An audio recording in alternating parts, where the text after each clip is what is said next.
Welcome, lore lovers, to another episode of Gaming Bios, where we deliver canonical character bios from titles of the most popular variety to the more obscure. If they have a story worth sharing, we're here to share it. I'm your host, Eric Brown, and today we'll be bringing you one of gaming's darlings who has a soft spot for a certain inanimate object and a knack for Portal-related puzzles. Today we'll be covering Chell from the Portal series. The portal will open in 3, 2, 1. Excellent. According to Macmillan Dictionary, a Chell is a chemical cell. We explore novel approaches to creating chemical cell-like entities that may be used to test principles and explore interactions with natural cells. Simply put, a chemical cell in the context of bottom-up synthetic biology. The name seems fitting in context, doesn't it? Science and experimentation, but then again, it could be Chell is just short for Michelle. Well, that would be boring. Subject number 1498, or Chell as we've affectionately come to know her, was bumped up to subject number 1 due to extenuating circumstances in the Aperture facilities. Now, that's subject number 1498 out of over 10,000 test subjects to give you an idea of the scale. This is also according to Wheatley. Now, the date that Chell was put into stasis is a little hard to determine, but what we do know is that Chell was present and awake when GLaDOS was activated. That particular year is referred to as 2000 something, but it's assumed to be between 2000 and 2009. Now, with a little quick math and with the fact that Chell is subject 1498, I like to surmise that GLaDOS came online in 2002. Why 2002? Well, Chell is subject 1498. She's the main protagonist of the game, and her subject number can't just be a random number, right?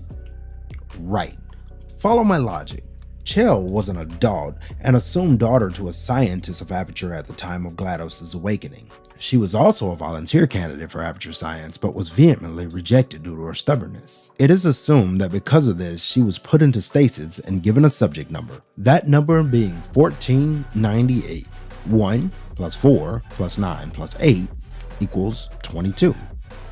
Now maybe 22 alludes to her age, which is somewhere between 20 and 30, and certainly fits her appearance, or maybe 22 is a slight nod to the actual year everything starts coming to fruition. 2002? Am I reaching? Maybe. But to further back up my theory about GLaDOS' activation date, we know that this event took place around the same time as the Black Mesa incident in Half-Life. Guess what? The incident was reported to have happened between 2000 and 2003. That certainly narrows things down, doesn't it? Now, do you still think 2002 is a bit of a reach? Let's extrapolate a little more on Chell's subject number. Much about Chell wasn't explored in the 3 to 4 hour original Portal game, but we know that Chell was a child present at some point in the Aperture facility because of evidence found in the Portal 2 game, namely an overgrown potato experiment signed in her own hand. Generally, these experiments were done by children ages 10 and up. To fit our narrative, let's say Chell was 10 years of age at this time. That would mean that she visited the Aperture facility around 2002, the same time as GLaDOS' activation. This would also place Chell's birth date in 1990. So we can assume that Chell awoke at the age of at least 22 or the year 2014 at or around the time her forced Aperture Science Relaxation Vault, or ASRV, having been raised by the murderous robot GLaDOS until she came of age for testing, or Chell was merely put into the ASRV until she turned the appropriate age for testing, which, if we're following our narrative, is 22. Whew, okay. When Chell is awakened in the Portal 1 game by GLaDOS, she is put through a series of rigorous tests that revolve around her trailing the Aperture Science handheld portal device, or ASHPD. The portal gun. It's the portal gun.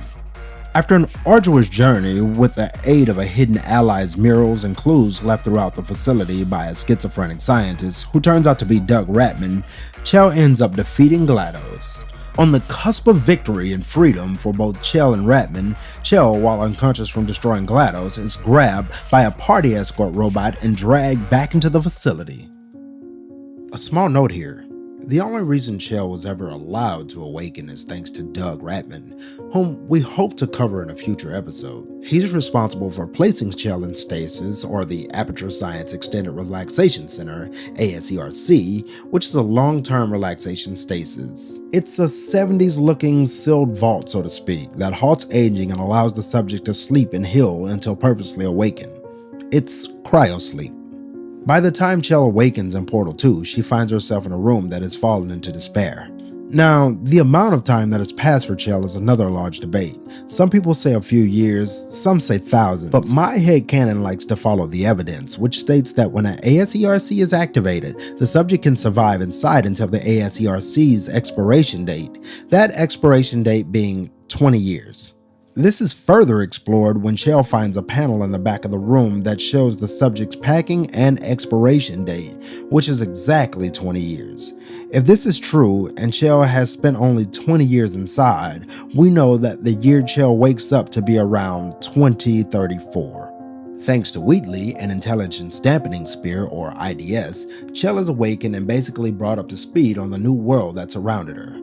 She also appears to be the final living subject in the facility, and together the two of them must deal with a potential meltdown of the facility's nuclear core or just escape.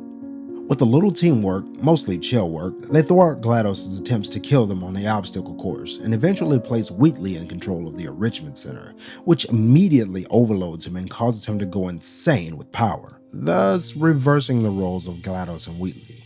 Wheatley places GLaDOS in a potato and remakes Aperture into his own twisted image, throwing Chell and a weakened GLaDOS back into the testing facility. Together, the decades-long enemies decide to work together to defeat Wheatley. Instead of fixing the nuclear core, it is now in danger of nuclear meltdown due to Wheatley's mismanagement. Together, Chell and Potato GLaDOS corrupt Wheatley with cores provided by GLaDOS, causing a core transfer. But Wheatley foresaw this outcome and booby-trapped this potential threat, causing its destruction instead of his own.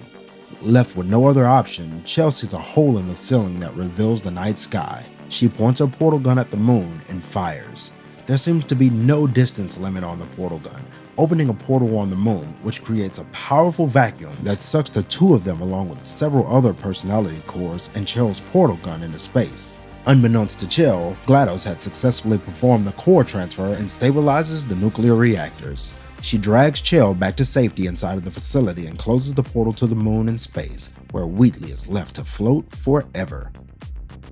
Eventually, Chell wakens in an elevator greeted by a new, more enlightened GLaDOS, Atlas and Peabody, two new training subjects created by GLaDOS for training purposes, i.e. multiplayer mode. Chell and GLaDOS make amends with a touching farewell, and instead of killing Chell, whom she concedes is a dangerous mute lunatic, she allows her to go free by shuttling her up to the surface of the facility, where Chell exists in a well-maintained wheat field, thus ending Chell's journey and beginning her new life of freedom. Or does it? What is the world like after having been locked up for 20 plus years? What about the Combine invasion? Did humanity survive? Who's maintaining the field of immaculate wheat? Robots under GLaDOS' control, or humans? Surely if there were humans, they would check the shed that Chell was forced out of and find a giant underground facility there. Whatever the outcome, Chell is proven to be smart, resourceful, and able to overcome any adversity. While inside the facility, GLaDOS says that Chell is her best friend, and you know what? Maybe that's true. GLaDOS has been preparing her for the outside world for a long time, teaching her, training her, caring for her in the way a mother would. A super creepy, cruel mother, but maybe because of GLaDOS, Chell is the answer to Earth's problem. And now that she's free, she can do what she's meant to do. Save the world.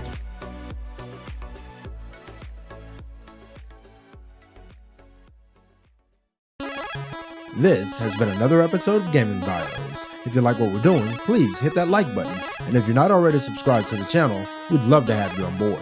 Also, hit the notification bell if you want to know when we post new videos. This episode was written by Billy Scallion, and all research credits will be listed in the comments. Lastly, if there's a character you'd like to see covered here on Gaming Bios, please leave it in the comments. We'll be glad to see you there.